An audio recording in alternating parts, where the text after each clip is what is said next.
everyone. Okay, now I can start because it's recording. It wasn't before. So, hello everyone. Good evening.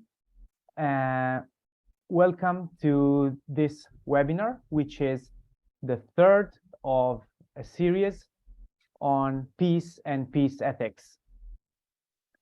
The title of this webinar will be Can Arts, Science and Religion Redeem Us and Be Ferments of Peace? And this webinar you're attending today comes after two previous webinars that revolved around the question of peace and peace ethics in the Catholic tradition, in the Christian tradition more broadly, and in the Marxist tradition. We have started with the first webinar on the question of peace in these two different traditions in a very general and broad sense. And then we had a second meeting where we discussed more specifically the question of positive peace. So how can we conceive peace not just as the absence of war or the absence of conflict, but as a positive social project. If you are interested in seeing the previous webinars, you can find them recorded on the website of dialop.eu. So you can see all the recordings there. I will right now tell you a couple of technicalities, and then we can start with our speakers. Today's webinar will last more or less 2 hours, and we are going to handle it like this. We will have 4 panelists, and we will have 2 of them, then a short discussion among the panelists, then the other 2 panelists, another 10 minutes of discussion, and finally we will open the microphone for everyone to intervene, to pose their questions or their reflections or whatever you feel like saying. So please write down your questions and keep them until the last part of the webinar. If you want, you can write the questions or the reflections that come to your mind in the chat.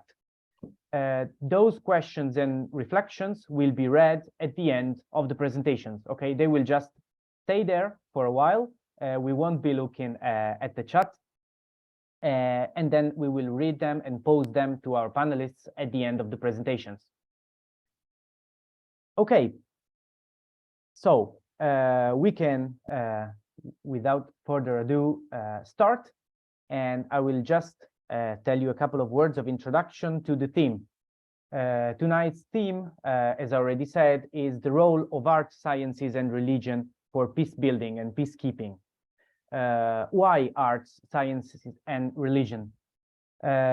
Because in the medieval philosophical tradition, the Christian philosophical tradition, the good, the one, and the truth were called the 3 universals. So the 3 main features of every being. So we asked our panelists to take up this conception and try to elaborate if those 3 universals still have a value for peace building. So the truth for science, the beauty for arts, and the good for religion, if they are still valuable for our lives today, given also the very difficult political situation we are living today.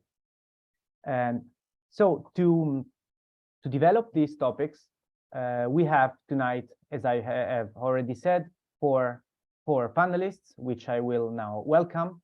The first one is Wolfgang Palaver, theologian at the University of Innsbruck. The second one will be Roberto Catalano, which is also a theologian and a sociologist at Sofia University. I will present you more broadly before your speech. Sorry. And then we will have Inbal Volpo, an interdisciplinary artist from Israel, now based in Vienna. And finally, Luca Fiorani, physicist, researcher,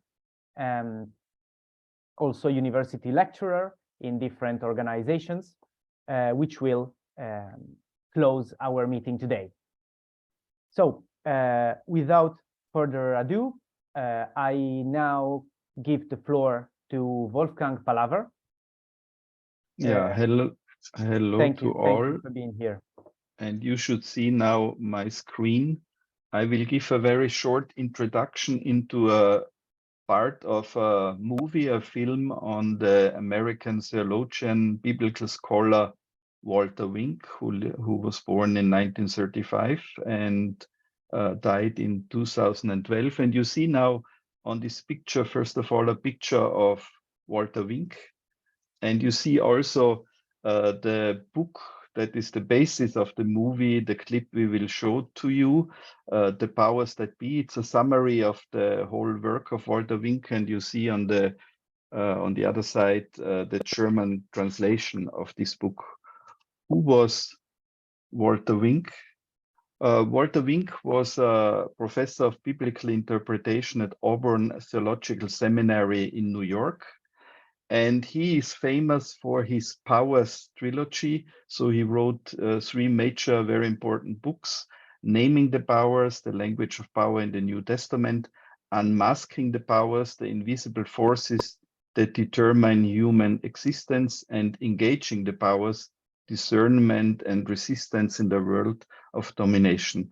And I refer you also to a very small book that came out in a new edition, Jesus and Nonviolence, very close to the topic of our webinar, Jesus and Nonviolence, a third way between violence and giving in and cowardice. And it was a book that was first presented in South Africa during the apartheid regime in 1987. So very short, what is the main focus of Walter Wink's work? It's a reflection on principalities and powers, a concept of St. Paul in the New Testament. And he reads this concept like the Latin American theologian of liberation do it. He investigates the spirit of institutions, corporations, and countries. He says a spiritual reality is at the heart of everything, from photons to supernovas, from a little league baseball team to Boeing aircraft. So every corporation, every country has also a spiritual side, in the sense what is the main thinking, the main orientation of such an institution, and we have to reflect on that. Then we also understand what St. Paul meant with his concept of principalities and powers. The aim of Walter Wink is to transform the powers, because he says, in principle, the powers are good because the creation is good. The powers are, however, historically are fallen, and the powers must be redeemed. And that's an important task for churches and religions, and also other peoples also. And now I come to the key concept that we will show you in the video clip, is the so-called myth of redemptive violence. And Walter Wink writes, the story that the rulers of domination societies told each other and their subordinates is what we today might call the myth of redemptive violence. It enshrines the belief that violence saves, that war brings peace, that might makes right. It is one of the oldest continuously repeated stories in the world. And Walter Wink shows it's not only in the beginning of human civilization, like the Babylonian creation story in Numa Elish, that will be a central part of the video clip we show you, but it's also part of national security systems. It's part of what we call absolute nationalism, and it's also part of the abuse of religious rights and symbols. The myth of redemptive violence, according to Walter Wink, is the dominant religion in our society today. It's of course a false religion, but it dominates in very different realms and different ways of thinking. And this quote I found shows it's a challenge for the Marxists among us, but also the Christians and religious people among us, because he says the myth of choice for Marxists and capitalists, fascists and leftists, atheists and church goers alike. So we are all challenged by this dominating myth. The antidote is Jesus' gospel. Walter Wink sees it as the most powerful antidote to the myth of redemptive violence, and he is very much in favor of active nonviolence, like we know it from the historical examples Mahatma Gandhi and Martin Luther King. And I'm quickly finishing my short interpretation, because what we now are showing to you is a short clip from a 95 minutes movie on the myth of redemptive violence, based on the work of Walter Wink that was done by the Austrian cinema documentarist and writer Johanna Tschautscher. And there is on YouTube a half-hour version of this 95 minutes movie, and we show you now about 9 minutes.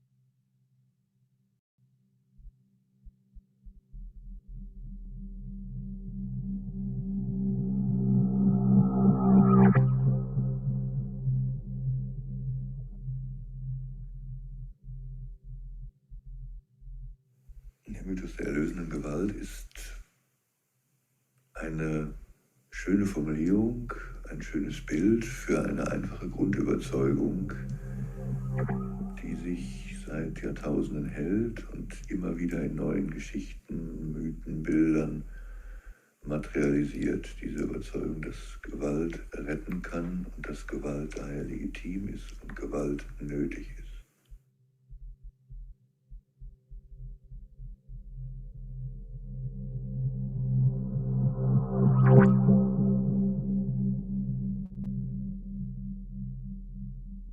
Walter Wink findet sie zum ersten Mal breit ausformuliert in einem Weltschöpfungsepos aus dem Zweistromland Enuma Elish, wo die gesamte Welt und die Menschen aus einem Urmord geschaffen werden. Er zeigt sehr schön auf, wie die Schöpfungsgeschichte auch gelesen werden kann als Gegenentwurf zu einer Weltsicht, wo die Welt aus Gewalt und Mord geboren ist und mit Gewalt und Mord am Leben erhalten wird.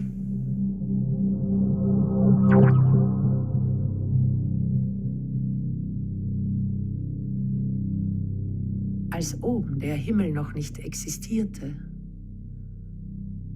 und unten die Erde noch nicht entstanden, noch keine Götter geformt, da vermischte sich das süße Wasser Apsu mit der salzigen See Tiamat. Da wurden die Götter in ihnen geschaffen. Die Götterkinder lärmten laut. Dem Vater, der Mutter und ihren Ministern missfiel ihr Betragen. Sie sagten, an keinem Tage finde ich mehr Ruhe, in keiner Nacht mehr Schlaf. Apsu, der Vater, sprach: Ich will ihr Benehmen vernichten und zerstreuen. Tiamat, die Mutter, schrie auf: Wie können wir vernichten, was wir schufen? Fordern wir gütig Disziplin. Apsu erstrahlte, da er Böses dachte für seine Schar. Die jungen Götter hörten es. Sie gerieten außer sich. Da machte er, der alles weiß, die Götterkinder allumfassend. Er tötete Apsu, den Vater. Dort, im Zimmer der Urbilder, im Gemach der Schicksale, zeugte er den Weisesten der Weisen, Marduk.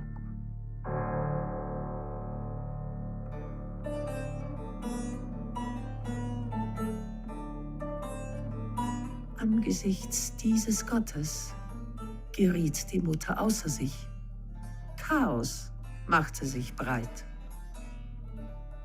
Tiamat schuf die Hydra, den haarigen Held, den Skorpionmensch. Zum Drachen wurde sie. Viele Götter gingen gegen diesen Drachen vor. Keiner hatte Erfolg. Da schickten sie Marduk. Doch der verlangte, was immer ich befehle, darf nicht geändert werden. Du bist Marduk, stimmten die jungen Götter zu. Sei unser Rächer. Marduk fing Tiamat mit einem Netz. Ihre Eingeweide riss er heraus. In ihren Leib bohrte er einen Pfeil. Tiamats Körper platzte. Aus ihrem Leichnam schuf Marduk den neuen Kosmos.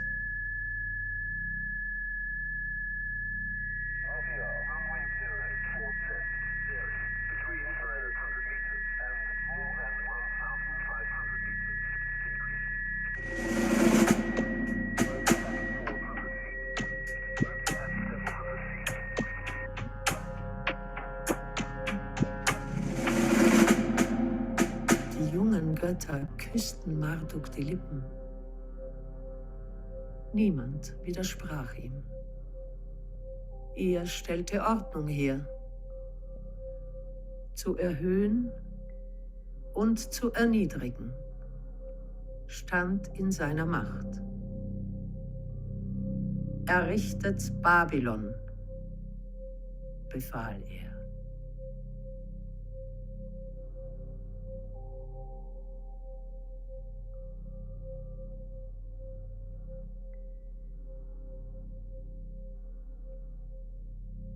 Ungefähr vor 5000 Jahren haben sich Staaten herausgebildet, die sich verstehen als Gebilde, in denen Menschen nicht nur ihr Alltagsleben organisieren, sondern die expandieren, die erobern wollen und die über diese Eroberung ihren Reichtum steigern, ihre Macht.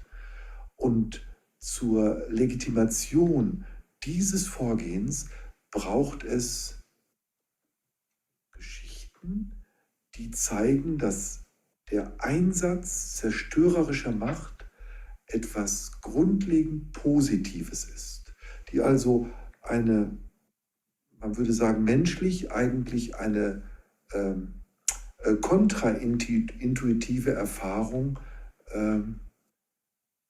literarisch überhöhen, sodass sie plausibel werden kann. Nämlich, dass der Einsatz von Gewalt letztlich nicht zerstört, sondern zu etwas Gutem führt. Und Walter Wink nennt diese Vorstellung, die man dort in den Mythen des alten Orients zum ersten Mal wirklich mit Händen greifen kann, der nennt diese Vorstellung den Mythos der erlösenden Gewalt. Also die Idee, dass Erlösung, Heil, Rettung oder auch einfach nur Zufriedenheit, ja, Glück, dass das erreicht wird durch gewaltsamen Einsatz, nicht nur durch Krafteinsatz, sondern durch zerstörerische Macht. Das nennt er mit einem Stichwort den Mythos der erlösenden Gewalt. Walter Wink treibt das sogar noch ein bisschen auf die Spitze und er sagt, dieser Mythos der erlösenden Gewalt, das ist die erfolgreichste Religion der menschlichen Geschichte. Das ist ein ganz starkes Wort, aber wenn man darüber nachdenkt, dann wird man sagen, vermutlich hast du recht oder auch leider hast du an dem Punkt recht.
Nur ein Gott kann solchen Wahnsinn befehlen. Rom hatte seinen Genius, Athen seine Athena, Ammon seinen Gott Chemosh, Israel seinen Jahwe, Babylon seinen Marduk.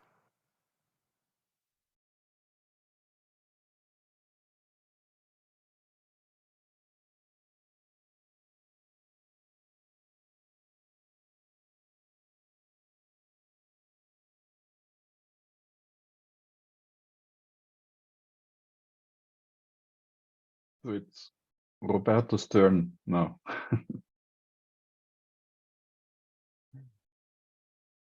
Okay, wonderful. Thank you. Thank you, Wolfgang. Also seeing, leaving the video like this, it's really leaves us time to interiorize and to think about it. So thank you. There surely will be questions and discussion about this. So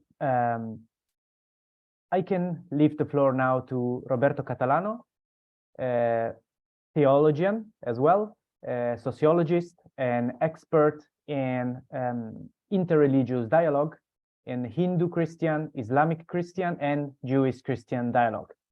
And he will also tell us something about religion, and more specifically about interreligious dialogue, the temptation of violence in religions versus their role of peace builders. Thank you, Roberto. Thank you. I'll try to share my PowerPoint.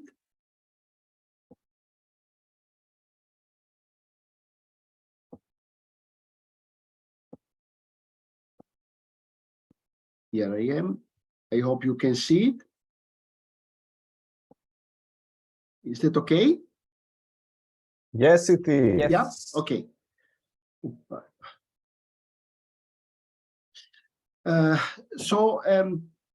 Thank you, Wolfgang, for your thought-provoking presentation through this audiovisual. I will present something, let's say, completely different. I would present something positive from the religious viewpoint, and I'll frame it into the present situation, at least one of the readings of the present situation, but also as a result of the history of humankind. Because the problem of peace and violence in religion, or religion as a cause of peace or violence, is not a recent issue.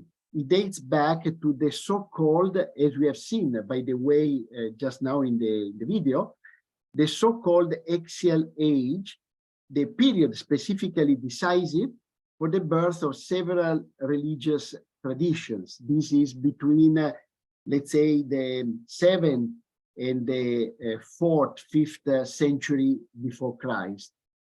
Those were the centuries where the time when the conceptualization and institutionalization of the fundamental tension between the mundane dimension and transcendence took place. We have seen something which gave this idea in the video that has been shown a short while ago.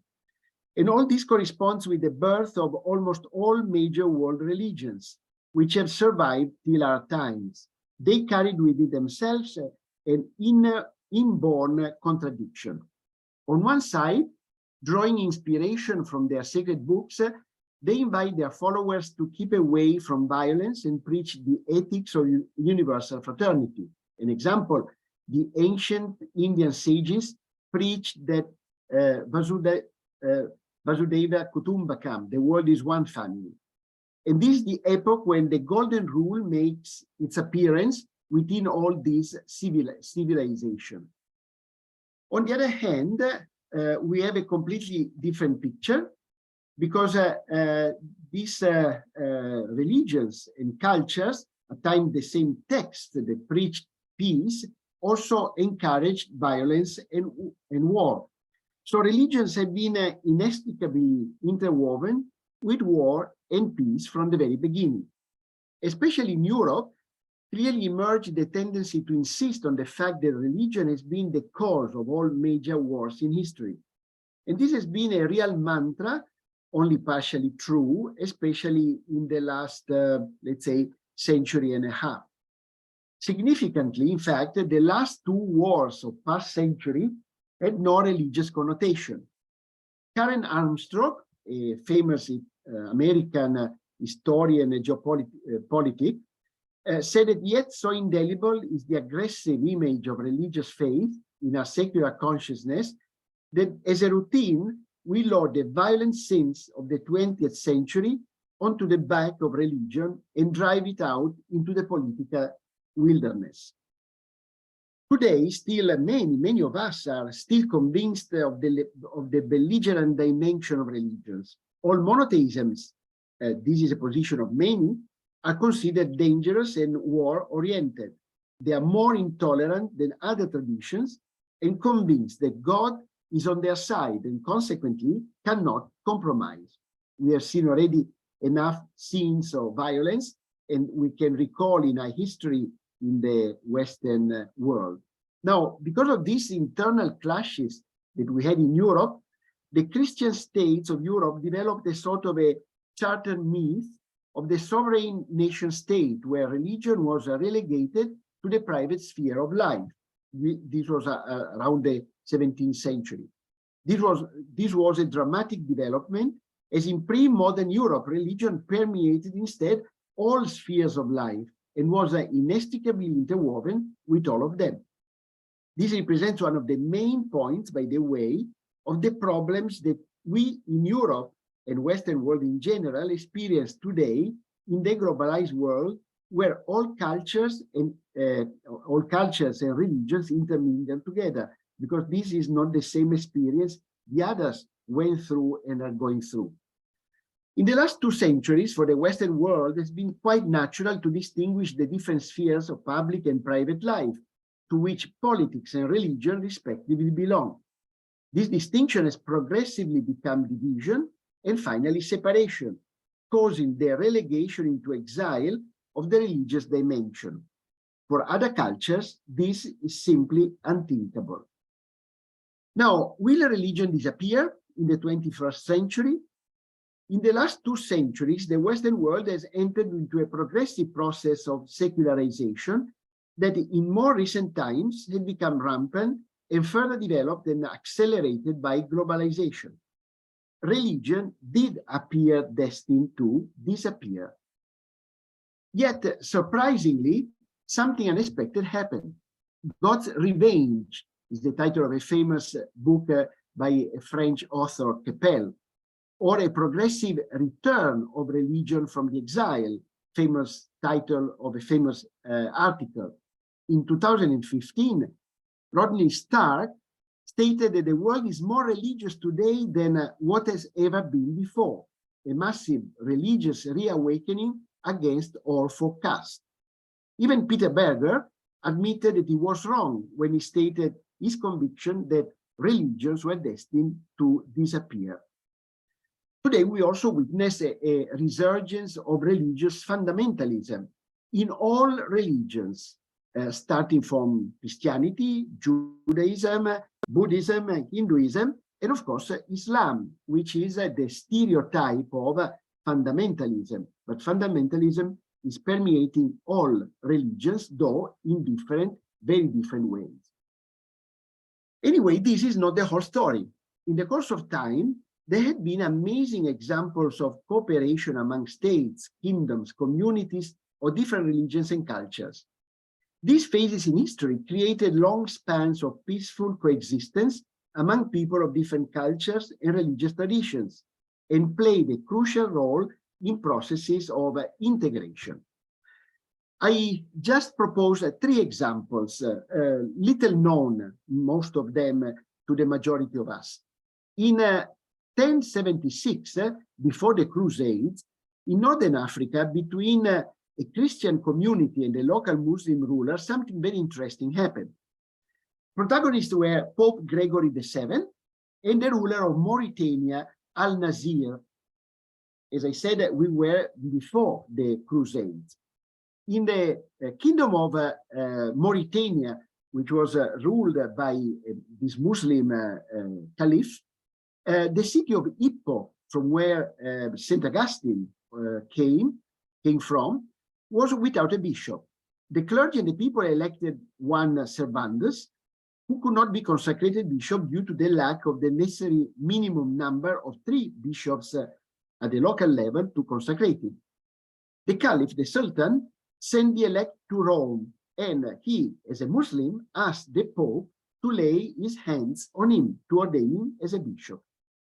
The Pope consented, ordained Servandum as a bishop, sent him back with 3 letters. The first one was addressed to the Primate Syriac of Carthagines and pleaded him that, in agreement with new bishop, he might choose a 3rd bishop for those lands. Another letter was meant for the faithful of Hippo, commending Servandus to them and exhorting them to holiness of life. But what is surprising is the last message for Al-Nasir, to whom the Pope wished, held and imparted an apostolic blessing. And he wrote that God values nothing more than man after self-love, and should love his neighbor and not do to others what he would not want done to himself, the golden rule. This charity, the Pope wrote, we must practice above all between us, Christians, and you, Muslims, who believe and confess one God, even if in different ways, and who praise and adore him every day as the creator of the ages and guide of this world. God knows that we love you sincerely to the honor of God, and that we wish you health and honor in your present and future life. So Christians and Muslims lived in peace in those days in Mauritania. Another example is more or less at the same time of the Kingdom of Granada and Sevilla in Spain and the Iberia Peninsula happened in India. It was the Mughal era. Islam had arrived in the Indian Peninsula with the conquest of Babur, a Muslim king. The subcontinent went through a strong Persian influence with Shia sensibility. At a certain moment, Akbar became the king, and he played a fundamental role in opening up a dialogue with religious otherness. In 1575, he inaugurated the house of worship, where it was open only for Muslims initially, where Sunnis and Shia met to discuss theology and philosophy instead of killing each other. 3 years later, Akbar, after a mystical experience, decided to open the house of worship also to people of other religions. Thus begins a real experience of dialogue. Akbar opens up to increasingly universal dimensions. In 1579, he becomes a religious and political leader above Sharia. He also opens his court to different positions of thought. It's amazing that some typical aspects of Hindu culture, which originally were considered to be idolatries for Muslims, like vegetarianism or otherwise Surya Namaskar, the salutation of the sun, were also accepted by Muslims. Within a short time, the Din Ilahi, the religion of God, took shape, which would have favored the coming together of Hindus and Muslims, fostering the formation of the Mughal culture, language, and empire. Akbar's faith and his experience of openness to other traditions gave birth to a religion based on personal experience with an interfaith dimension. A religion closer to that of the Indian subcontinent, much closer to the Indian subcontinent than to the Middle East. A bridge between the Islamic tradition, the Indian civilization and culture. And also Jesuits were invited at his court, as we can see from the above image. The third story is much more recent, and is the friendship between Jews and Catholics, how it's developed, especially among three men who, when they met, were above 80 years of age, and this happened around 1960s. The three men were Jules Isaac, a Jewish scholar from France, John the 23rd, whom we know well, and Augustine Bea, a cardinal, German cardinal, a Jesuit. They are at the very origin of an irreversible process of the Catholic Church's commitment to dialogue with other religions, thanks to the help they received, inspiration from the Jewish Jules Isaac, who expressed the great suffering that the Jewish people went through during the Shoah, and not only. They prefer to meet and speak, these three men, and find new solutions by renouncing confrontation. They belong to a generation that had touched the tragic outcomes of the 20th century. On the 13th September 1960, Jules Isaac met John the 23rd after many attempts and asked him to do something so that there would not be any more something like the Shoah. Jews see this tragedy as rooted in a millenary Christian and anti-Jewish culture. 5 days later, after this private meeting with Jules Isaac, on 18 September, John the 23rd decided to give Cardinal Bea, a German Jesuit, in an absolutely confidential form, the task of drafting a brief declaration of esteem for the Jewish people. This document became, much later, it took 5 years, Nostra Aetate. The process of dialogue sparked by friendly encounter continued even after the death of John the 23rd, and thanks to Paul VI and others, led to the hard-earned drafting of Nostra Aetate, which transformed the relationship between different religions, cultures, on the Christian Catholic side. These three stories teach us that there are no favorable or unfavorable conditions for turning confrontation into possibility of encounter, a contribution to peace given by religious people. Each of us can be protagonist of this commitment. However, it requires a good dose of courage, lot of creativity, initiative, perseverance. And finally, in the last 3 decades, 2 events can shed light on the important role religions can play for peace building. We all remember probably the 1986 event in Assisi, when John Paul II had intuition that religious leaders could lead their communities towards peace in a moment when the nuclear war, as much as it is now, seemed to be unavoidable. And again, only 4 years ago, in 2019, the Pope and a great religious leader of Islam, the great Sheikh Al-Taib of Al-Azhar in Cairo, Egypt, signed what is called the Abu Dhabi document, the document on human fraternity. This to show that the other side of a coin is also very true. Religion can be on the side of the problem, but can also be on the side of the solution of the problem.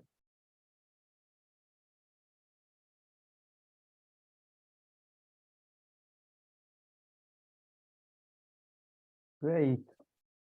Thank you very much, Roberto, for this very broad introduction to religions and peace building.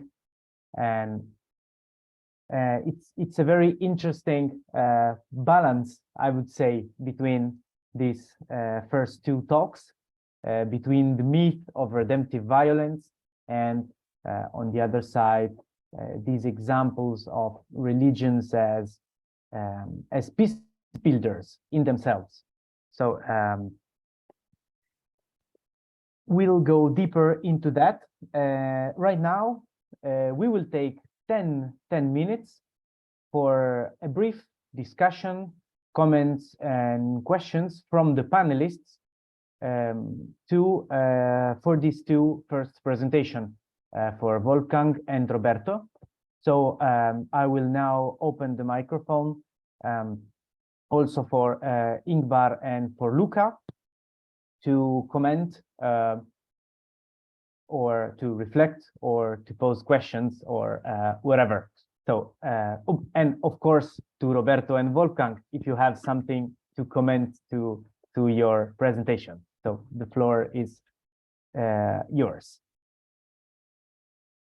Maybe I just want to highlight, it was very important that Roberto referred to the so-called XLH or the XL revolution, because that was on a worldwide level a very important shift from these earlier religions that was at the center of what we heard or what we saw in the movie of Walter Wink, and then the development of the religions and also secular ideologies out of this myth, although as we have also seen that we are still struggling with this kind of a myth that violence is the solution and violence brings out the good.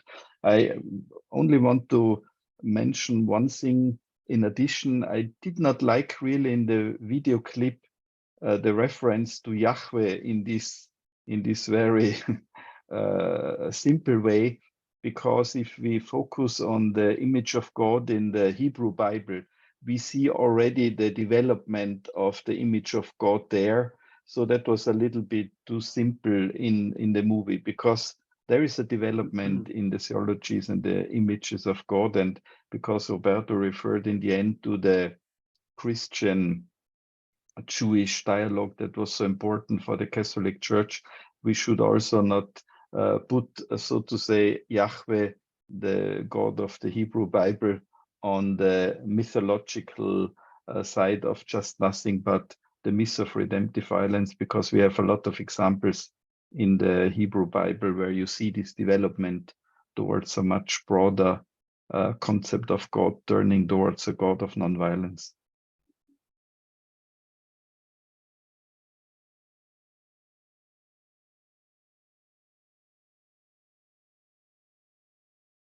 I have a question for Roberto. Yeah. Roberto, is there a possible role of religion in the Ukrainian-Russian war? Do you have a hope on this? And how could this take place, this role? This is a big question mark that many of us ask themselves nowadays. Now, I would not say that religion is the cause of the war, Ukraine-Russian war. The causes are much different, very far from religion. But definitely religion then somehow entered into this because of statements which have been made, which sounded as an attempt to make it a religious war. We also have to keep into account the great difference between within Christianity between the Catholic Church and the Orthodox Church. Traditionally, the Orthodox Church is always very much connected, allied, identified, let's say, with the political power, much more than Western Christianity has done. And obviously, this in a situation like this, which is strong, with very strong nationalist color, nationalist tinted, this element of religious, as we have seen, comes into the picture. There have been several splinters within the Orthodox, different Orthodox churches, the different patriarchates. So I would not claim that it is a religious war, but definitely there is a religious tint, a religious color, which has been taken in by the traditional historical position of Christianity in that part of Europe. This is my feeling. I know that the situation is very complex, very intriguing, so it's difficult to keep to give a judgment or an assessment on this. This wants to be just a comment. I don't want and I don't pretend to be exhaustive and to be completely balanced. I know that it's a bumpy ground, a minefield in a way, to speak of these things in this moment.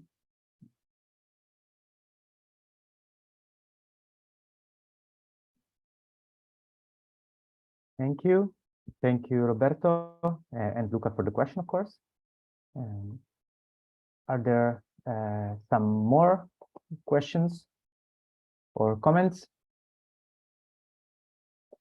Let me add something to the Ukraine war and the religious dimension. We referred to the Excel revolution or to the Excel age. And the important thing about the Excel revolution is that suddenly in all those religious traditions, there was the possibility to reach out to a transcendent level. So going beyond the worldly.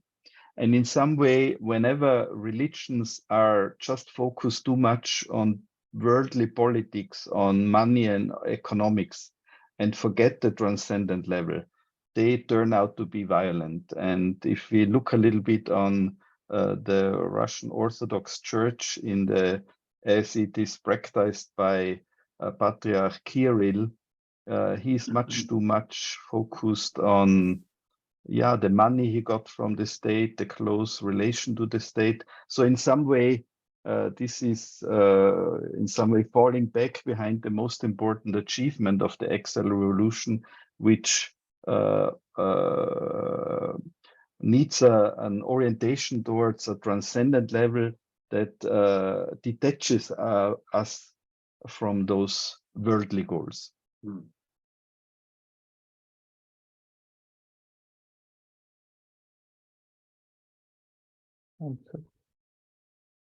I just wanted to add one point, as I see Wolfgang, and I know that he has done studies on this, and from my long experience also in India, where I lived for a long time, you know, when we speak of religion, peace, and war, sometimes we imagine, let's say, official position taken by a certain religion, which may inspire a war, which may inspire peace. But also we have to feel that there have been individuals, sometimes a man or a woman, or sometimes small groups were able to make the difference. I take an example, which is let's say the emblem, the icon of non-violence, Mahatma Gandhi. Mahatma Gandhi was deeply religiously motivated in his non-violent agenda, non-violent thinking, non-violent behavior, but in a way, through this, he managed to draw to himself and to the issue of non-violence thousands, millions of people. the point came that after India reached the independence, many of these people, not all, but many of these people turned to be different in the attitude towards the state, towards secular issues, also towards violence or not. Why? Because they were not religiously motivated as much as Gandhi was. So you could see that they followed because they understood that there was a great charisma in Gandhi, but they were not able to have the same spiritual and religious dimension that Gandhi had. And so in the end, some of them turned away from this stream that Gandhi opened. And India itself today is very far from what Gandhi had inspired.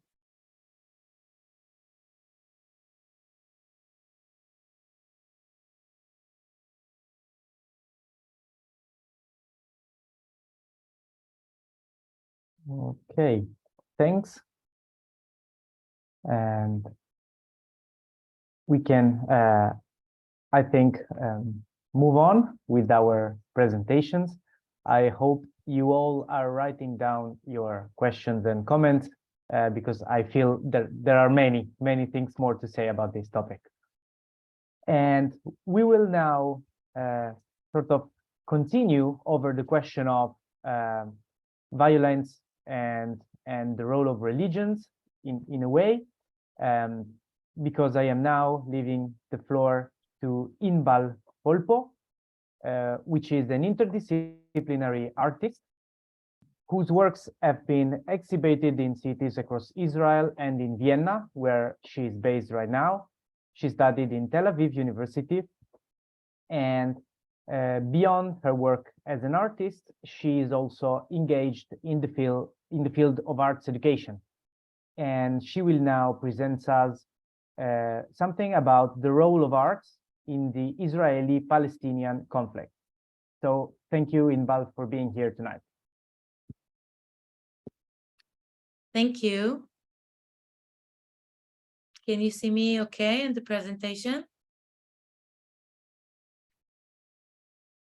Yes? We see a wide screen. Yes, okay.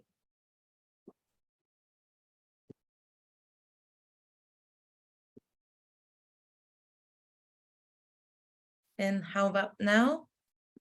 Not yet there. Interesting.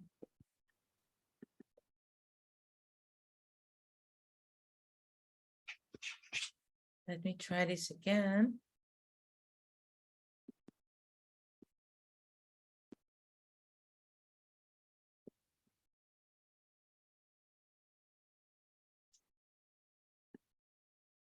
Yeah, now? Here we are. Good, thank you.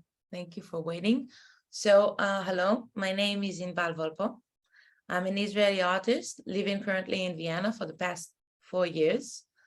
During my short speech, I will try to draw a line between art and activism, political art activism, and I will speak from my point of view, which is the Israeli-Palestine, simply said, conflict. So I grew up in Israel. I will try to show my point of view as an artist from my art, through my images.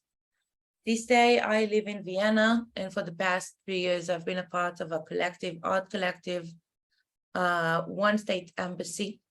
And our collective is basically formed by an Israeli and Palestine artist back in 2009.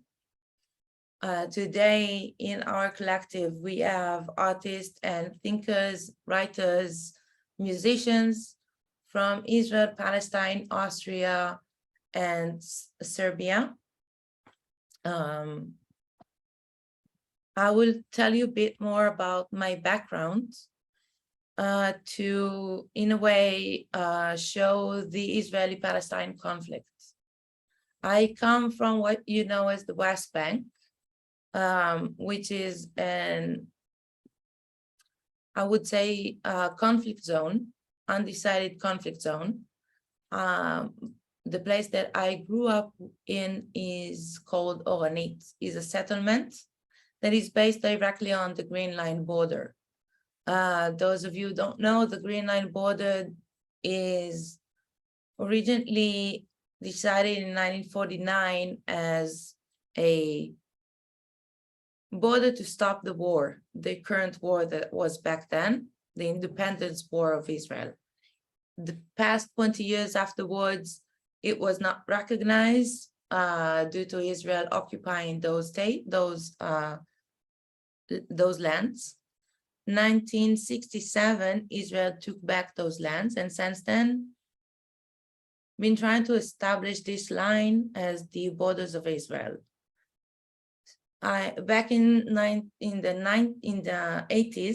1980s, Israel started to build these small towns, lovely towns, village. Now I live in Austria, so I can compare that to lovely village towns. But they were on a border that, to my opinion, the Israeli government was trying to raise. So the place that I saw as a heaven at the time was actually the base of the war that I was unaware of, part of. A soldier in a line of undermining the border. I understood during my late 20s my part in this war. Up till then, I was a Zionist, patriotic. I grew up in the time of exploding terrorists on public transport, a state of constant war, a war zone, basically. We had a lot of fears of just existing where we lived and where we played, where was my backyard. We had terrorist attack in our small settlements, but I was not aware it was a settlement back then. When I started my art studies back in 2009, I didn't really understand what I was doing. My final exhibition, it was about an invisible line, invisible.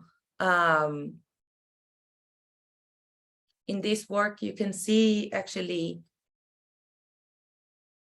a hay of light. So these are silver print paper staged as a triangle, trying to capture a flash from a camera, trying to catch a moment that has passed, that could not see, that an eye could not see. Also, this work was to make an invisible line through threads, through thin threads. Also was accompanied by a wall that I had made, trying to create a potential history for this space that I was exhibiting in, to mimic the other side of the room that had big windows. So at the back of the room, I was trying to remake those windows and the light coming in and capturing your eye at the same time as the light was coming in inside the room from the other side of the window. So in a way that I didn't really recognize it back then, I was trying to capture the line that I didn't recognize was just under me, the border that was just under me growing up. Going back to my education, so I went to a school, to the academy, and I studied arts and education. I see these two combine. As an artist, I am also an educator, to show, to example, to draw a line, to highlight what I see in our culture. And one of those classes that I had, example, this photo, this painting by Mark Tansey, Doubting Thomas, from the Christian tradition. I grew up, of course, in Israel. My art education, of course, is very Jewish, but you have to acknowledge Christianity when you study the arts, because iconographia, sorry, I do not know the English word for that, I tried. The language in art is through the Christian story. So in this photo, you can see Doubting Thomas touching to touch reality, trying to touch the earth, the earthquake, to see what's inside of it. This is my understanding. Through this work, I could find a way to understand critic thinking, which I was not grown up to thought. So my growing up was very patriotic, very Zionist, very right-wing. I have to fight for my existence. It is not a given thing. I have to go to the army. I have to fight for it. It was all mandatory. It was not chosen. And through my art education, I started asking questions. And so comes the next step, when you start to practice it and to find the images that could explain your experience, your political existence, because by now it is something you cannot hide from. So during my art education, of course, part of it comes also philosophy. In philosophy, you study Immanuel Kant. You study the universal thoughts. And then you start to understand that from my point of view, of course, there cannot be a state that does not give equal rights, equal citizen rights, people who can vote for the same government. Those things do not exist in Israel. And then my right-wing, radical, patriotic, Zionistic thoughts got twisted, and I could not accept the traditional way of thought that I was grown up to think. And I started showing it during my artwork. So in this collage of Google images, Google Maps images, you can see the green line border that I was raised to erase. You can see it on the left corner of the images. This is part of the exhibition. You can see this is actually the way to my parents' home. Currently, I am in Tel Aviv. I am visiting my family, and this is my way home. I am traveling across an unexisting border to get back to my home. This, in a way, this yellow line defines the actual border. And I used this in a exhibition, site-specific installation that I did in Vienna 3 years ago. Corona messed everything up. I will go back to this, trying to invent an unexisting border in the exhibition space over the exhibition room, no matter what artwork was in place. During this exhibition, I met Osama Zatar. He is a Palestinian artist living in Vienna, a sculptor. And he's been practicing this dialogue, this peace building option through a collective that is called One State Embassy. So if during my work, I'm trying to show the ambivalent life that I have lived, the border, the non-existent border. Now I'm showing you photos from the actual green line border. And those are photos of my parents' backyard. This is where I grew up. And this fence that you are seeing is personal. I mean, someone decided to put up this fence because that is backyard. But this is also the Green Line border, the border between Palestine and Israel, which is now a private property. That's what I'm trying to show in my work. So in Vienna, I had the opportunity to join One State Embassy, which is an art collective, a grassroots movement, a collective of artists, thinkers, makers that come from conflict zones and allies that are advocating peace and dialogue.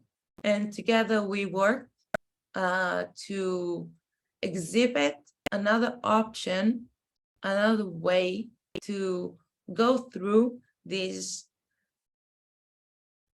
very difficult situation of life, occupation, any human rights, no civil rights. We try to fight this through images, through a universal language that we hope could translate better than English, Hebrew, Arabic, than what we know in the Western world as communication. And our collective has been very active during the past few years. We've been having conferences discussing about peace solutions, about how to connect between Israeli and Palestinians and allies that wish and seek for a peaceful solution for the end of the fighting, the army. My partner, Osama Zatar, a Palestinian from a village next to Ramallah, that has been living in Vienna for the past 14 years, a sculptor that has been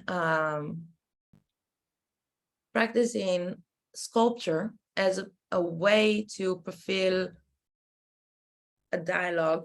He's been taking he's been taking weapons and reforming them as music instruments and tools, like the quote from Isaiah, and he shall judge between the nations and decide for many people. So we are in true belief that true art, through practicing the true equality, we can imagine a better future together. Now, I have to know, am I way over my time, or do we have another 4 minutes? I think you can take those 4 minutes. Are you sure? I don't want to Yeah. take anyone's time because they can watch it later if they wish. No, go on, finish it. Okay, thank you.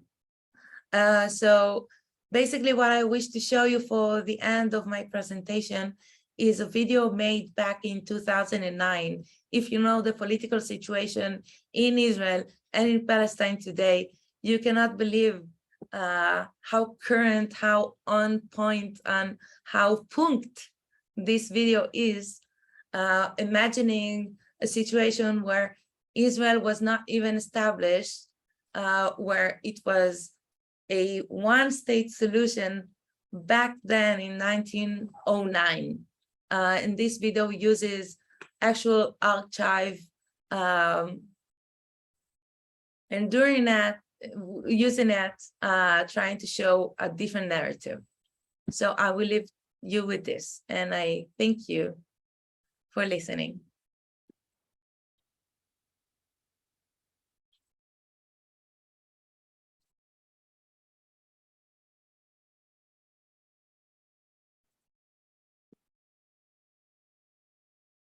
course.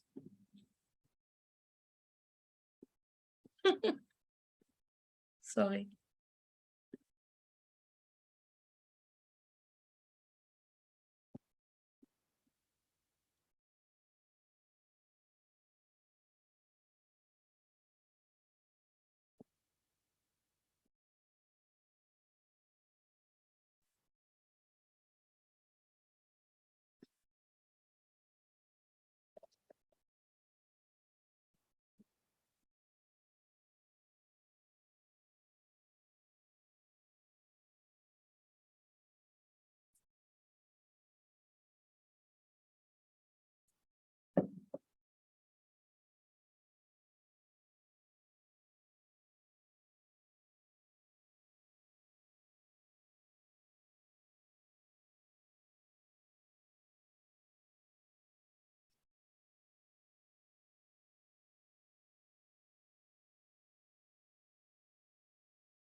Great. Thank you. There was actually a very good ending.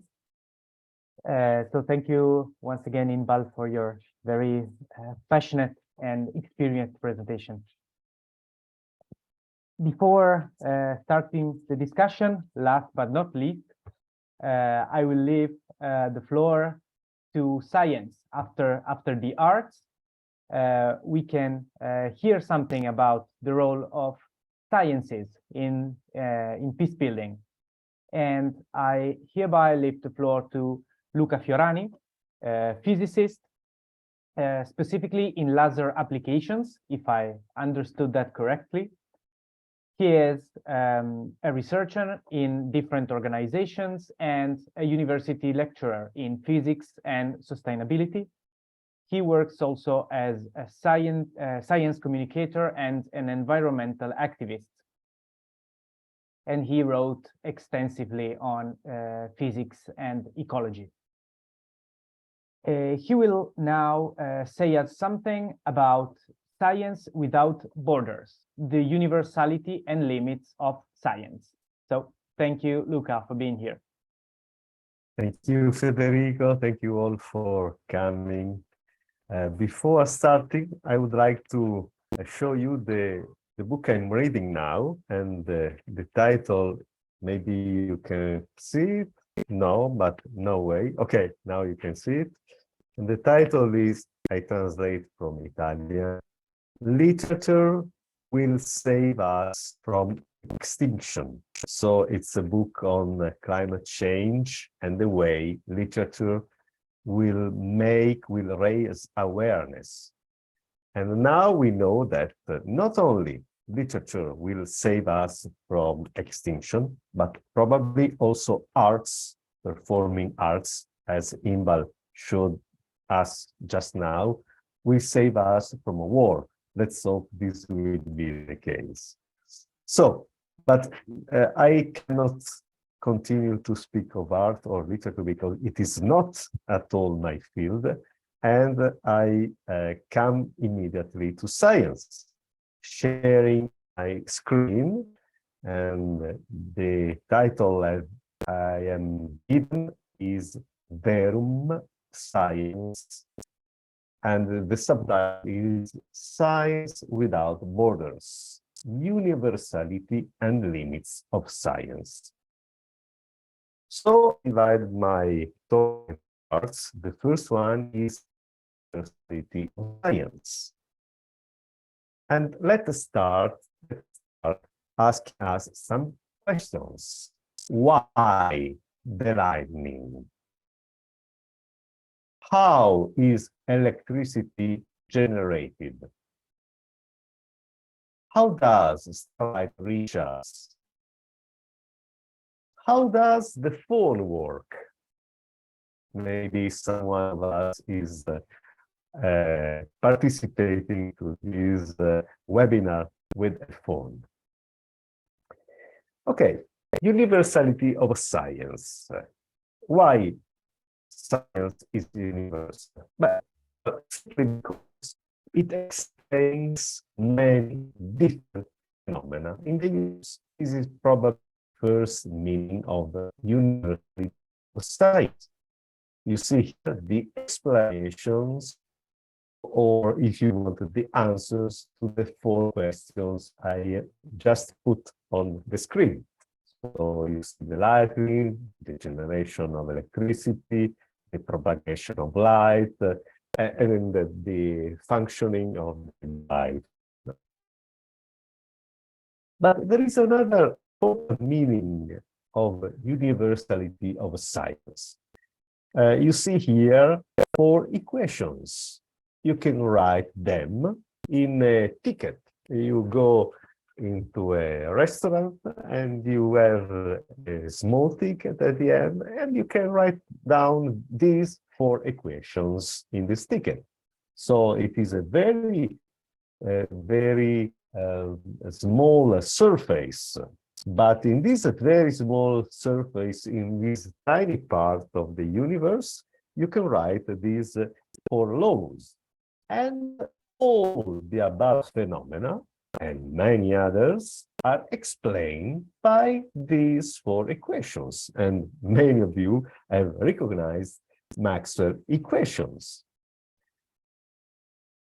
Another observation, an observation that links us to art. As for the second addend on the right of the fourth equation, this one, well, this second addend has been added by Maxwell for harmony reasons. And well, let me cite Mozart in Amadeus movie. It goes with the harmony. So the second addend of the fourth equation, well, it has been introduced by Maxwell for, let's say, for a question of harmony, of beauty. Luca, sorry, can I interrupt you Please. just for 1 second? I'm sorry, we are having some troubles listening to you. Maybe there are some connection problems. So I see. maybe you could just try to stop your video so we can just hear you and see your slides. Thank you. Maybe that will work. Is it better? Better? Can you hear me now? Okay, that's better. Absolutely. That's Thank better. you. Okay, Thank you. so let's go ahead. Now, I ask you a question. How do you write Maxwell equation in Ukrainian? In the same way as I've shown you before. How are Maxwell equations written in Russian? In the same way. Okay, in some sense, science is universal because it has a language. Scientists use mathematics as a common language. And, well, there is maybe another meaning of universality, and the meaning is that scientists are brought together by humility in the face of a universe that holds names and mysteries. So this is probably the more important way in which scientists are universal. But we have to recognize that mathematics helps them to help them to have a common view, a common language. I would like to check if you can hear me correctly, Federico. We can hear you, but there are still some difficulties here and there. Okay, okay.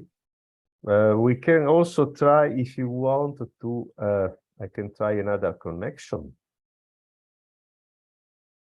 Okay, why not?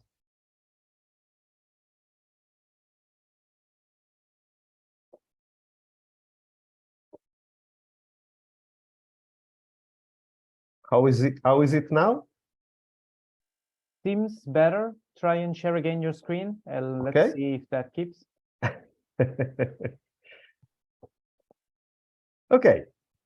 Okay. Now let's go to the central part of the presentation.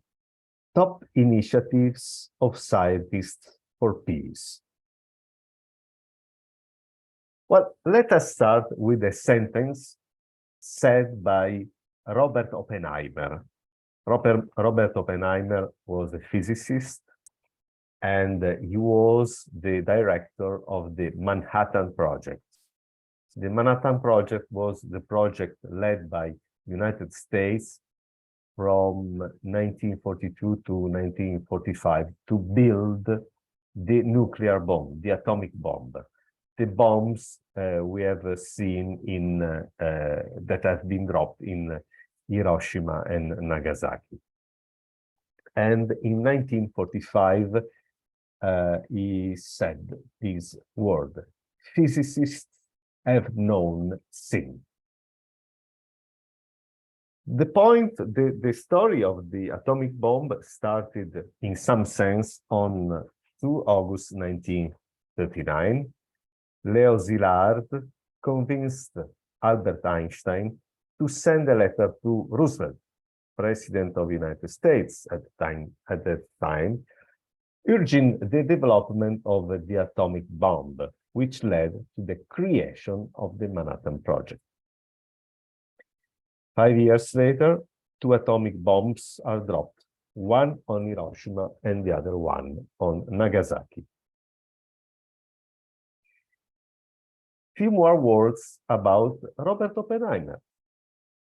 In October 1945, he resigned as director of the Los Alamos National Laboratory, where the bombs were built, and nearby there was the first explosion, the first atomic explosion, the well-known Trinity test. But as you can imagine from the sentence I quoted in the previous slide, among the physicists there was a debate, there was, let's say, they think about what they did, and they started to think that atomic bomb were not a good solution to solve the problems of mankind. Even if, as you can imagine, they urged President Roosevelt to build the bomb in the fear that the Germans could have a similar weapon.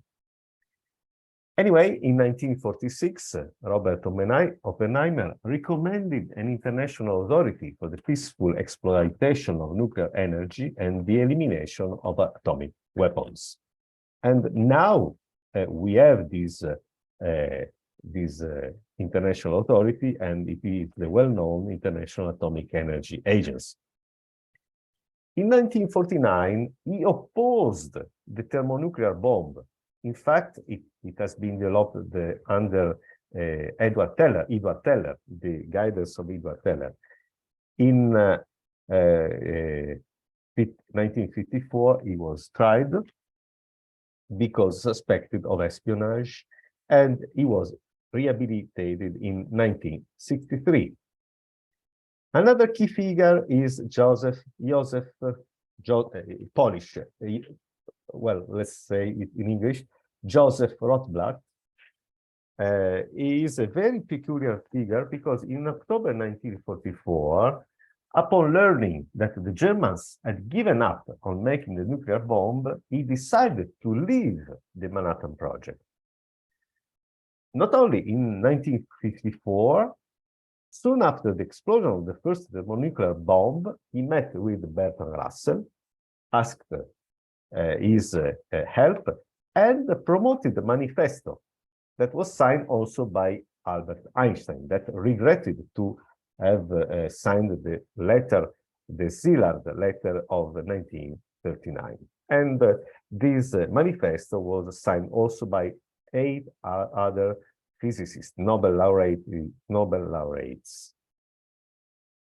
And Rotblat Russell founded a series of conferences in July 1957, the Pugwash Conferences on Science and World Affairs.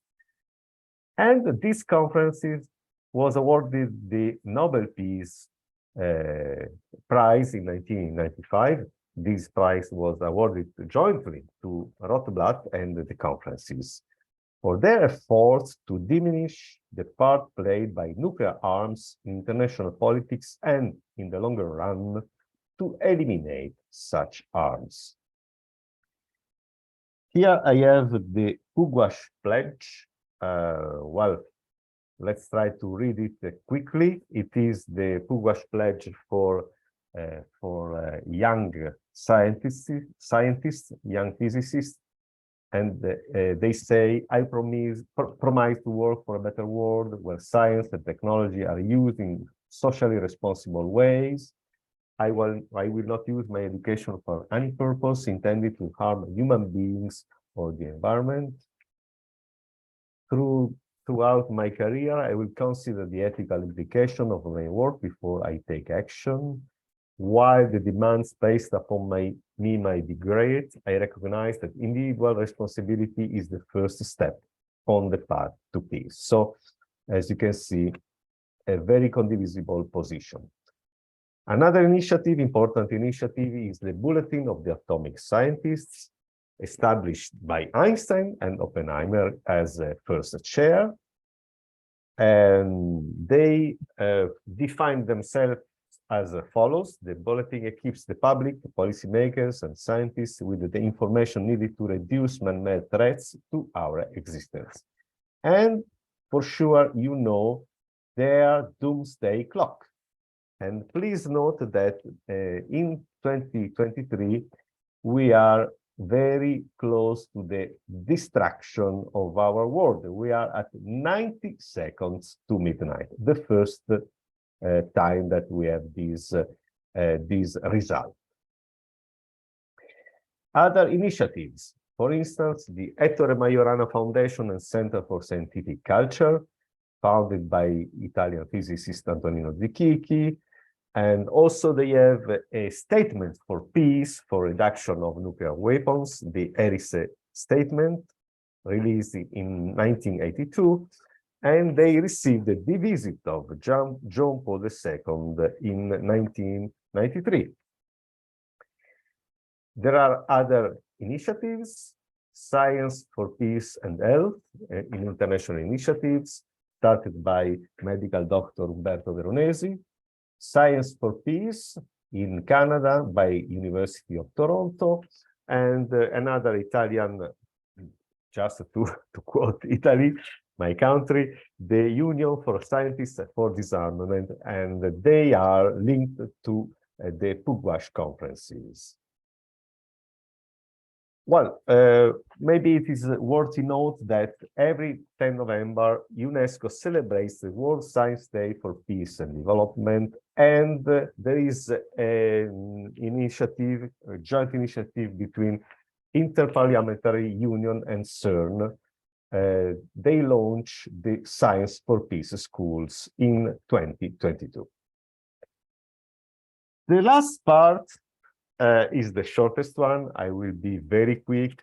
Maybe you are tired, so I opened the shoebox with my old pictures to tell you a few words about my experience of Science Without Borders. This is a picture of 1986. I participated to the first International Conference for Students of Physics. As you remember, it was 3 years before the fall of the Berlin Wall. Well, anyway, some professors of Budapest, well, they started to understand that it was the time to open to Western countries, and they started with the students. In Geneva in 1988, I experienced the citadel of science, let's say, that brings together scientists from all over the world.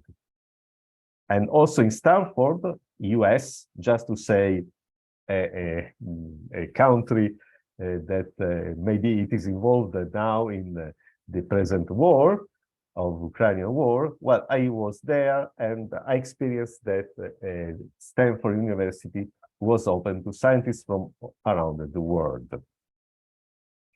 The third conference of the Student of Physics was in Prague, and it was quite fun because one of the students was very friendly, and he was 24 hours with me. Well, after the fall of the Berlin Wall, he visited me in Italy, and he admitted he admitted that he was the spy of the Communist Party, watching at the very dangerous Italian student.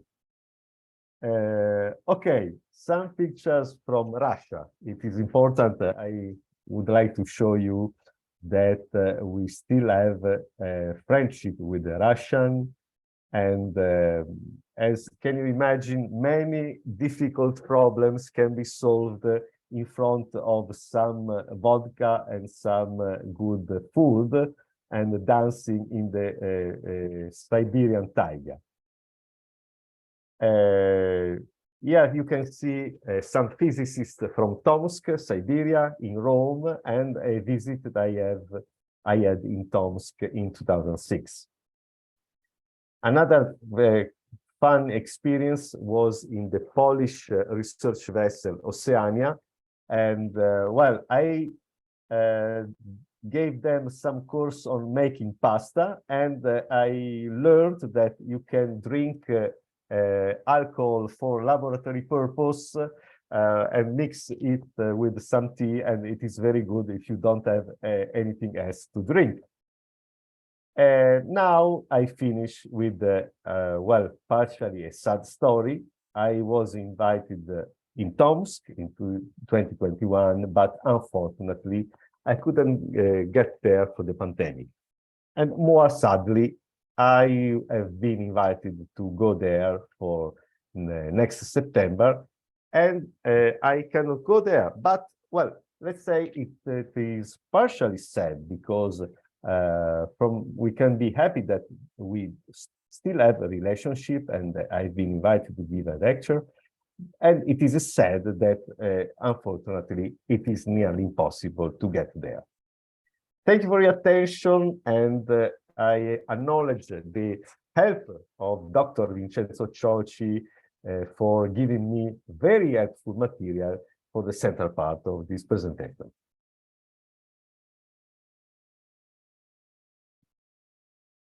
Great. Thank you. Thank you, Luca, for your knowledge and experience about science, scientists, and peace. That was very, very interesting and provoking. So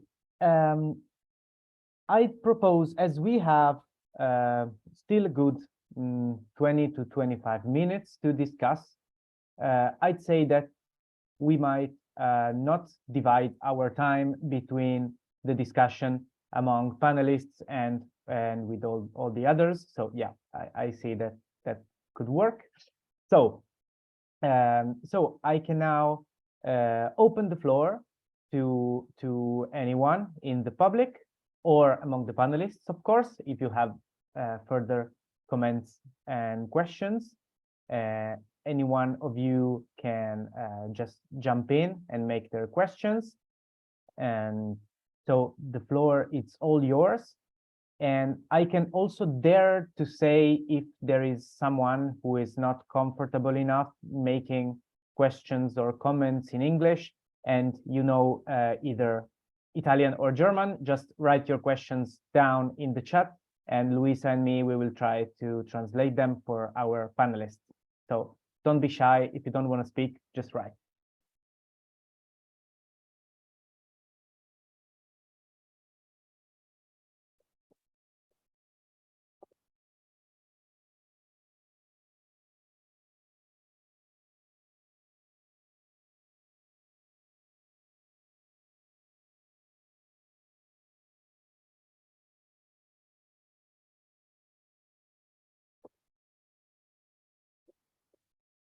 Yes, there's one hand raised, please. I would like to ask that after this a lot of beautiful and deep presentations, how we can make the peace process, building of peace, more efficient. Because the discussion, scientific, cultural, historical, is important, but the result would show us if we are efficient enough. Thank you very much. Thank you for the question. I guess this is for all our panelists, right? This is directed to the four of them. Can I say something? Yes, please. Can I talk? Yes, now? let's collect 2 or Hello? 3 questions, and then we will have the answers. Yes, please, Yes. Helen. Yes, I'm really very, very grateful for the presentations. And while listening to the speakers, I quite underline that religion and science have much to do for living peace. Because like we talk of Gandhi, we talk, if our religious leaders and all of us stick to our faith, that already is a step for living peace. Then science. Since science has all the possibilities to control certain things, we have seen how much, like as Fiorina has presented now, science can. If the religious aspect is also, I think, is a sort of a synergy. Now we talk of modality. I think science and religion must come together. I don't know. I want also to ask the last speaker, because all over now we talk of the potent that science has this power to do and undo. I don't know how we can imbue the moral sense in science so that they come out to be more positive, because it's a wisdom God has given, of which we can use it to be co-creators with God in doing good, because we read God created everything good and beautiful. Science has come to co-create, but how, what is the, I don't know, the goal of the scientific inventions? And okay, I stop here. Thank you. Thank you for the very provoking question. Maybe if there's a third one, we collect 3 questions and then we open again the floor for our panelists.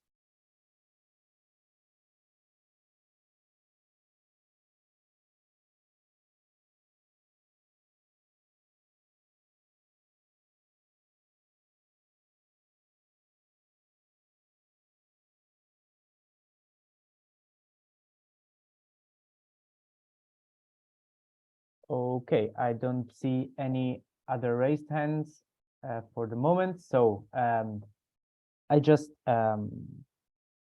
open again the floor for our panelists to answer both questions. You can just pick your order as you prefer.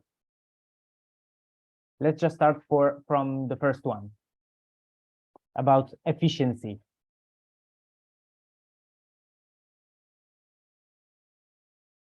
Well, Luca, I think you are invited to talk. Take Yes, it. yes, I have. Yes, I have, especially by Helen, by the second question. Okay, but I would like also to say a word on Jan's question, the efficiency. Well, if we think at the present moment at what is happening now, not only in Ukraine, but in many other parts of our world, we have not to forget this. But I think scientists can raise their voice as many others. Imagine Nobel Prizes, renowned scientists, they can raise their voice, but I don't see a specific contribution, because the decision has to be taken, I think, from the political point of view.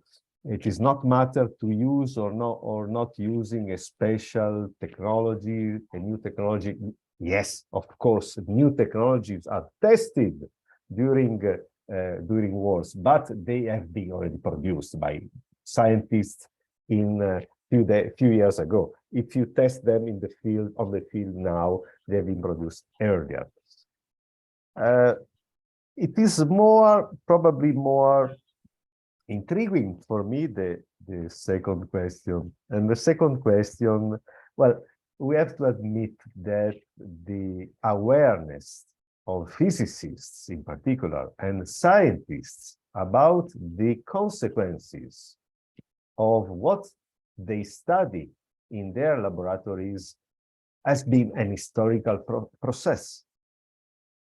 Because before the knowledge of the sin, before they made the original sin, as Oppenheimer said, more or less he said this, well, the position of the scientist was, okay, well, I am simply producing new knowledge. Maybe an engineer will implement it in something. And if they are doing weapons, okay, this is not my responsibility. Well, after Manhattan Project, after Second World War, things change. And physicists started to say, no, we cannot hide our head down to the ground and say, okay, this is not our stuff, this is not our matter, this is not our responsibility. No, it is our responsibility. And, you know, the very simple Pugwash pledge has in a nutshell, well, the main topics that are relevant on this matter. And probably a good option could be, why don't we teach ethics? Okay, we are learning, if you could study physics now in Italy, it is 3 + 2 years, so 5 years of study. You are studying quantum mechanics, you are studying chemistry, you are studying mathematics. Why don't we study ethics and the consequences of our actions? Well, because we have to start with the young generations. We have to start with the physicists of today and tomorrow. And this could be an effective way to orient the new generations of physicists.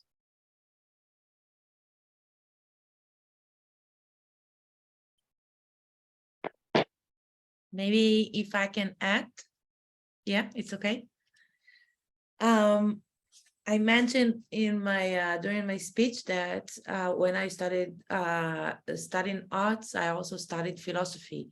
And studying philosophy comes the question of critique of what? Critique of reality. It's about observation, like science in a way. So in a way, the language is also universal. So in a way, I believe that art questions the narrative.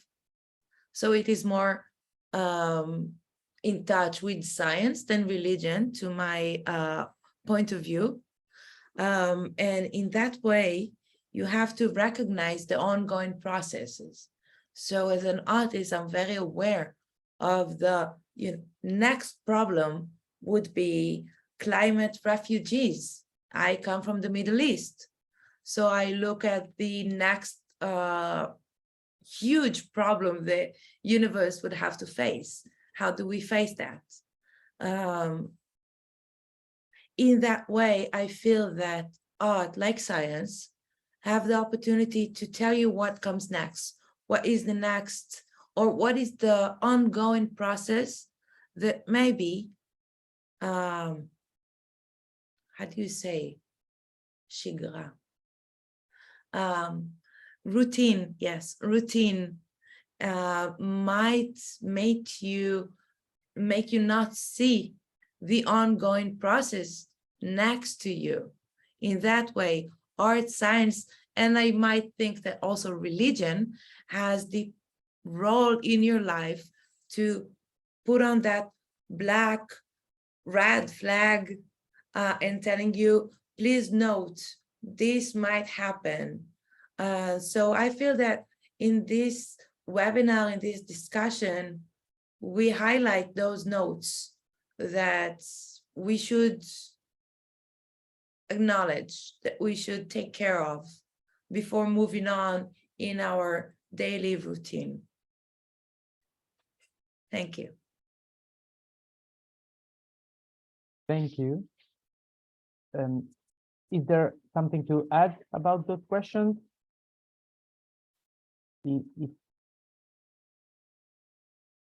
Probably just please. a word, because amazingly, what surfaces very clearly from this evening interaction of these 4 domains is how close science and religion are.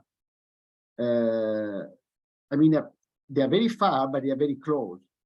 The problem that both are used or misused very often by politics or geopolitics or economic interest. So I appreciated a lot when I think Luca mentioned that at the side of science, religion, arts, there should be also educational processes in order to educate not only scientists and religious leaders or artists who are already sensitive to certain issues because of their studies, or because of their jobs, because of their professions, because of their formation, but also people like economists, like politicians. They should be formed ethically, but also, let's say, anthropologically, I would say, because if we don't have the right idea of who is the man or who is the woman, it's difficult then to make use of religion and also scientific discoveries, because men and women are no longer the measure of what we discover, but our interests become the measure of what we discover. At the same time, religion very often is used and misused because, let's say, politicians or people who are ruthless know very well that when you touch religion, you touch something deep down in men's or women's heart and ethos. So it's easy to make things happen if you touch these points. So I feel that the education should be, it would have been very interesting this evening to have probably a longer webinar also with educationists involved, and to see their, let's say, knowledge and awareness of responsibility in these processes. Thank you. I think as time is running very fast, we can hear the two more raised hands we have, Jose Manuel first, and then Jan, and then also quickly read some questions that we have received in the chat. And so let's make this our last round of questions, sorry. So please, Jose Manuel. Well, thank you, Federico. In fact, it's not really a question, it's more a sort of comment or a reaction to the four presentations, which were splendid.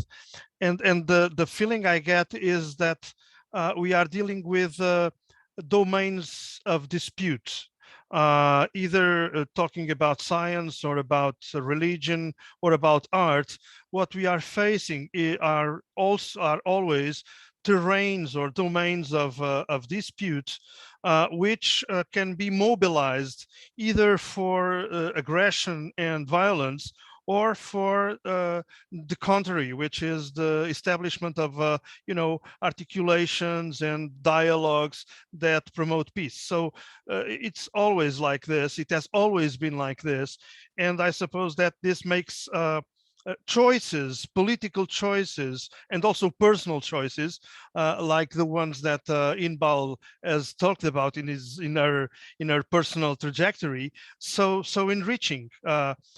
My only comment is that the experience of dialogue, this platform of dialogue between the radical left, or the Marxist culture, if you want, and the Catholic one, is precisely one experience of trying to build together a sort of counter-hegemonic discourse on social relations, on culture, on this kind of dispositives that serve either to make peace or to make war.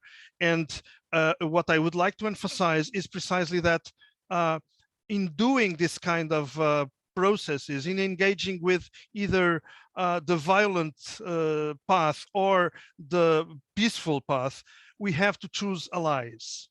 We have to choose, people, we have to join forces. And therefore, I believe that this is much more complex than just, the goodwill of each individual. It's something that has, this kind of political dimension. Thank you so much. Thank you, Jose Manuel. And Jan, please. My question was connected with my background because I spent 6 years of research in hunger problem, and I was 2 years a member of the Federal Parliament in Prague. Later, president of University of the British Open University in Czechoslovakia. But why want to make a comment? Because if we are staying on whichever level, scientific level or political level, we should see that how many people die in between, how many people are dead in between. And our discussion is not efficient when we are not searching out on which level we want to measure the result. And the measuring of the result is here clear that whichever fantastic scientific research scholars and materials are not stopping the war, are not building the peace, then it's simple, empty discussion. And that's why I would like to suggest to look on the topic from two dimensions, from the short range dimensions and the long range. Surely the long range dimension should be connected with change of culture. For instance, the dialogue is a culture for generation. For instance, the change of the culture is coming out from the Fratelli Tutti or the Laudato Si. Laudato Si has a chapter how to educate. Laudato Si has a chapter how to deal with the political questions. That means we should come to the conclusion in some sense that all the participants should make his own small step, but the synergy should be there. It's not enough that everybody is playing on his sand, but we should have a result. That's the first comment. The second comment, that the short range changes should be done in the political level. Nowadays, we see that the Security Council definition is not correct. That means we should influence very much the rechecking the UN directives, UN legislations and so on, and then to make much more efficient that the war couldn't grow up, couldn't born in different conditions. That means I urge you, all of you, and I try to make my piece, my part, that we are starting up to work on these things very seriously, very quickly, using the dialogue. Thank you. Thank you. Thank you, Jan. Maybe I can just quickly read to you some of the questions that we have in the chat, and then we have a final round of comments about all this last interventions. So there's one from Franz, who says, is there any possibility for scientists to withdraw their knowledges, technologies, etc. from the weapon industries? That's, I think, more clearly for you, Luca. Then from Luisa, I have the impression that scientists, religious people, artists are frightened by the geopolitical earthquake of our times and feel sort of threatened in their existence. What do you think? What can be done? That's for everyone. From Gunther, could we arrange a big peace conference involving scientists, artists, religious leaders, people from sports, and talk about peace and solutions without the pressure of power of the politics? Then we have two more. One from Annie, who says, how could we increase today the sense of social responsibility for scientists? That's something which already came up a little bit. And then just a final comment, again from Franz, who says perhaps art can most strongly trigger emotions against war or for a positive peace and bring them to language.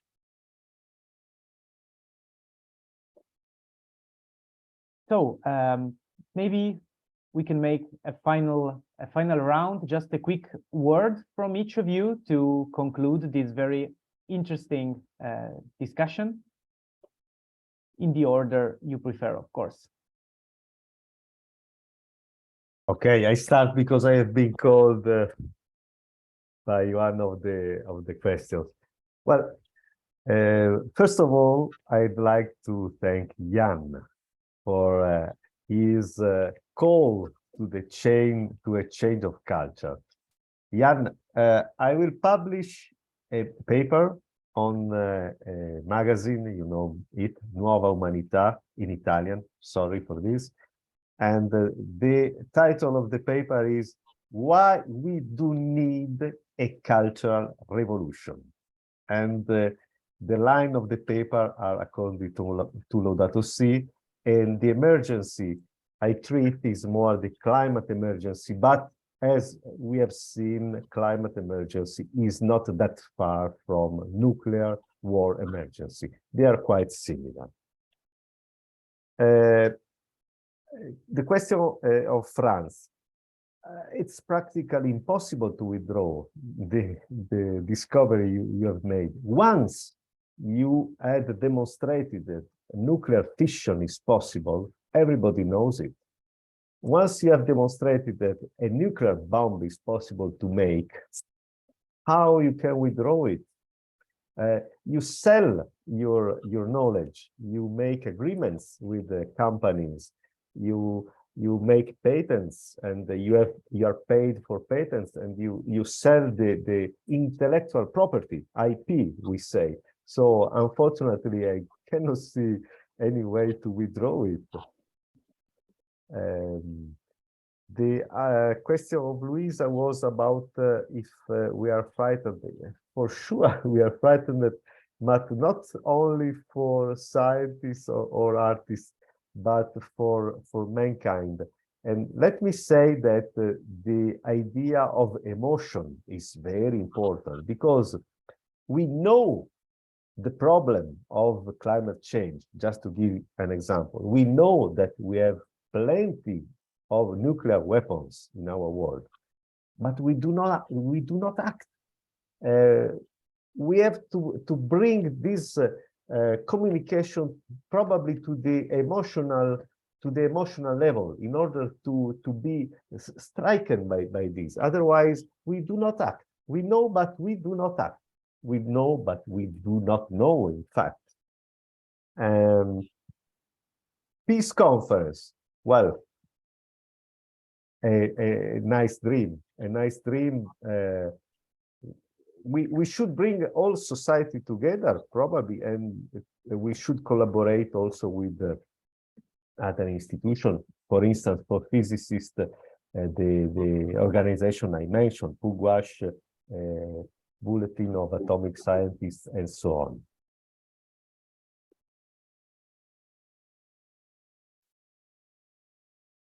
Yeah, I can take it from here if it is okay. Please. I can react to Luca and to tell you, maybe just suggest the difference between science and art. I can I can see, I can recognize, I can mention human behavior, cultural behavior. I can react to it. It's not a science, it's a thought. So as a thought, I can also mention that we as One State, our collective, we had a conference last year. It was almost impossible to make it come to truth, to reality, because we are Israeli and Palestine working together. In the Austrian climate, it is unforgivable. Austrians and Israelis Palestinians and Israelis working together because of the Austrian BDS, which is a very strong movement, and any connections between Palestinians and Israelis is not allowed, because we should not have any dialogue. What we're trying to do is to have a dialogue, to bring peace to the table, to start with something. So we are very frowned upon, that's how you say.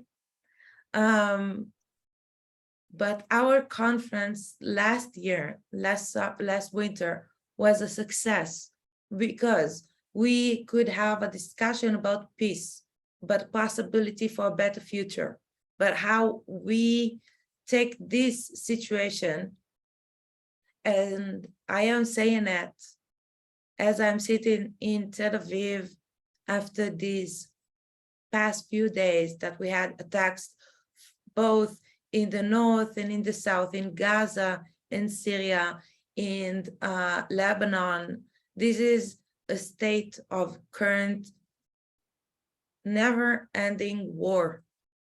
And if we can bring together people to discuss, to imagine an other option through just, if I try to connect to you, Luca, with the science. So through refugees of climate changes, right? If we try to connect around the lack of water in the desert of Israel for Bedouin, for Palestinians, for Jews, if we connect with the basic science of the world and put aside politics, power, weapon, war, we can put that aside and only discuss human rights, civil rights, an option to grow old. That's all we ask. That could connect with us. So I truly believe in science. Unfortunately, religion failed me, not more than once, but I'm open to it because I know that true Judaism, without the politics of Judaism, is truly about equality and is truly about mankind stepping forward. So if we could just put politics aside and just look to science, to reality, head on, face it, we could reach a better place, both in peace, in equal rights, in human rights. And that's me. I'm done. Thank you. Thank you. Wolfgang and Roberto, final word? Maybe a bridge between religion and science, so to help Inval a little bit. One of the most important fighters for peace, and Roberto mentioned him already, was Gandhi. And he was for a very long time struggling how he could express with a word the meaning of God. And then he came to the formula, God is truth. But then he turned this formula around and said, truth is God, in order to open up and build a bridge between religion and scientists, saying all the scientists are trying to approach and find out what truth is, and that should join us together. So I think all types of dialogue we try, all bridges we do between disciplines, between cultures, religions, and people is a little step towards peace, and we need a million or more zillions of little steps of dialogue in order to foster peace in our world.